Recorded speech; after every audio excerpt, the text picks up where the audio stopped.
Assalamualaikum warahmatullahi wabarakatuh. Kami dari kelompok 8 ingin menyampaikan materi terkait asas keperilakuan pada pengambil keputusan dan para pengambil keputusan. Sebelum memasuki ke dalam materi, saya akan memperkenalkan terlebih dahulu anggota-anggota dari kelompok 8. Yang pertama yaitu saya sendiri, Sinta Kurnia sebagai moderator. Yang kedua ada Devi Ulfia, ada Khairunisa, Latifah, dan Nia. Langsung saja kita memasuki materi pertama. Definisi keputusan. Menurut James E. F. Stoner, keputusan adalah kepemilikan di antara berbagai alternatif. Definisi ini mengandung 3 pengertian, yaitu 1. Ada pilihan atas dasar logika atau pertimbangan. Yang kedua, ada beberapa alternatif yang harus dipilih salah satu yang terbaik. Dan ketiga, ada tujuan yang ingin dicapai dan keputusan itu makin mendekatkan pada tujuan tersebut. Dari pengertian keputusan tersebut dapat diperoleh pemahaman bahwa keputusan merupakan suatu pemecahan masalah sebagai suatu hukum situasi yang dilakukan melalui pemilihan satu alternatif dari beberapa alternatif. Langkah-langkah pengambilan keputusan. Yang pertama, pengenalan dan pendefinisian atas suatu masalah atau suatu peluang. Langkah ini merupakan respon terhadap suatu masalah, ancaman yang dirasakan, atau kesempatan dibayangkan. Untuk mengenali dan mendefinisikan masalah atau peluang, para pengambil keputusan memerlukan informasi mengenai lingkungan, keuangan, dan operasi. Kemudian yang kedua, pencarian atas tindakan alternatif dan kuantifikasi atas konsekuensinya. Sebagai alternatif praktis sebanyak mungkin diidentifikasi dan dievaluasi.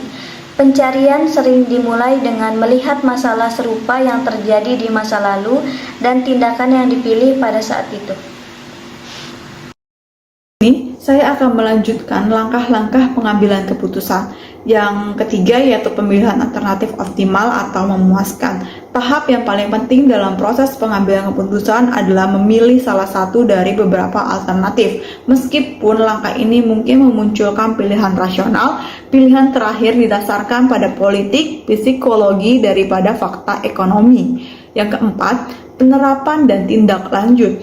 Kesuksesan atau kegagalan dari keputusan akhir bergantung pada efisiensi penerapannya. Pelaksanaan hanya akan berhasil jika individu-individu yang memiliki kontrol atas sumber daya organisasi yang diperlukan untuk melaksanakan keputusan, misalnya yaitu uang, orang, dan informasi, benar-benar berkomitmen untuk membuat kerjasama.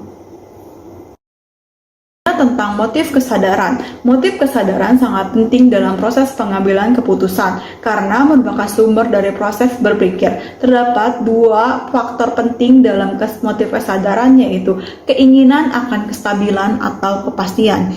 Keinginan akan kestabilan menegaskan adanya kemampuan untuk memprediksi. Yang kedua, keinginan dan kompleksitas dan keragaman. Motif kompleksitas menimbulkan keinginan akan suatu stimulus dan eksplorisasi serta mengaktifkan sadar dan bawah sadar untuk mencari data baru dari ingatan atau lingkungan, kemudian menyeimbangkan dan mengatur dengan motif.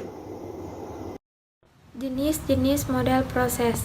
3 model utama dalam mengambil keputusan berusaha untuk mengidentifikasi motif dari seorang pengambil keputusan dalam suatu organisasi.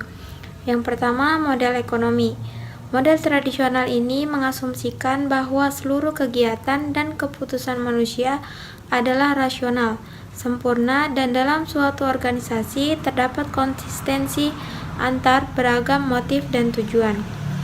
Keputusan tidak bergantung pada preferensi pribadi, melainkan didikte oleh tujuan organisasi yang kompeten.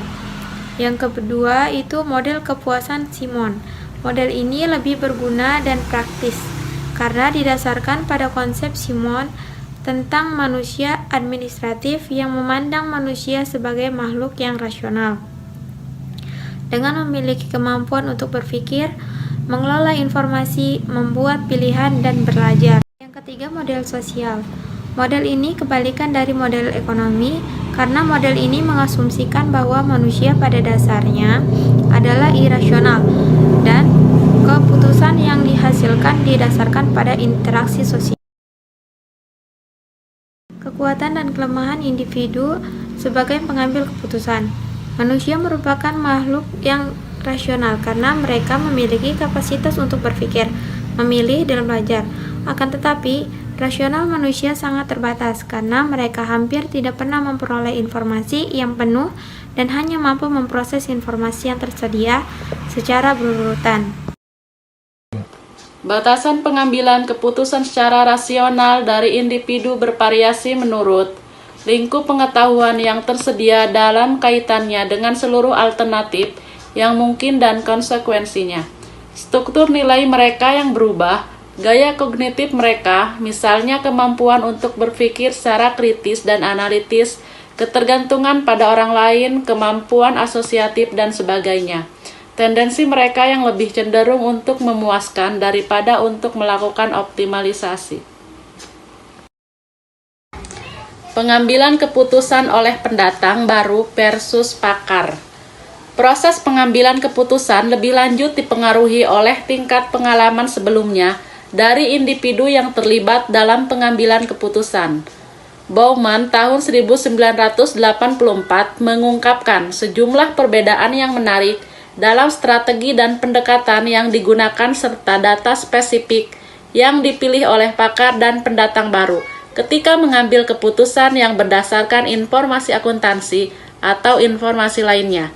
Pendatang baru mengumpulkan data tanpa melakukan diskriminasi dan menunggu untuk melihat yang terjadi, sedangkan para pakar mengumpulkan data secara diskriminatif untuk menindaklanjuti observasi.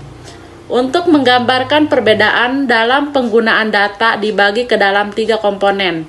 Yang pertama, pengujian informasi. Yang kedua, integrasi, pengamatan, dan temuan.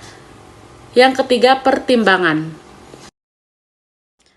Peran kepribadian dan gaya kognitif dalam pengambilan keputusan. Perbedaan psikologis individu dan dapat dibagi menjadi 2, yaitu kepribadian mengacu pada cara atau metode seorang dalam menerima, menyimpan, memproses, serta meneruskan informasi.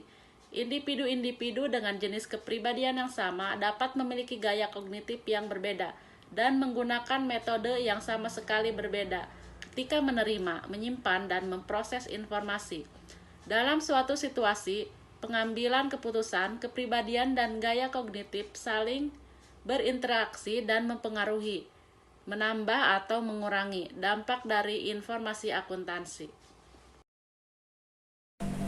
Peran akuntansi dalam pengambilan keputusan. Pengambilan keputusan dan informasi mengenai hasil kinerja akuntansi yang berfokus pada periode waktu yang berbeda. Maka keduanya dihubungkan oleh fakta bahwa proses tersebut menggunakan data akuntansi tertentu yang dimodifikasi selain informasi non-keuangan. Kesimpulannya adalah, akuntansi keprilakuan merupakan cabang ilmu akuntansi yang mempelajari hubungan antara perilaku manusia dengan sistem informasi akuntansi. Akuntansi keprilakuan menjelaskan bagaimana perilaku manusia mempengaruhi data akuntansi dan keputusan bisnis, serta bagaimana data akuntansi mempengaruhi keputusan bisnis dan perilaku manusia. Dalam akuntansi keprilakuan, perilaku manusia menjadi sebuah pertimbangan dalam mengambil keputusan karena adanya dimensi sosial dan organisasi tersebut, sehingga hal tersebut menjadi sebuah elemen penting yang wajib ada dalam setiap laporan oleh akuntansi. Pemilihan dan penetapan suatu keputusan bisnis juga melibatkan aspek-aspek keprilakuan dari para pengambil keputusan. Dengan demikian, akuntansi tidak dapat dilepaskan dari aspek perilaku manusia serta kebutuhan organisasi akan informasi yang dapat dihasilkan oleh akuntansi. Akhirnya, akuntansi bukanlah suatu yang statis. Cukup sekian materi yang kami sampaikan. Semoga materinya bermanfaat untuk kita semua. Kurang lebihnya mohon maaf. Wassalamualaikum warahmatullahi wabarakatuh.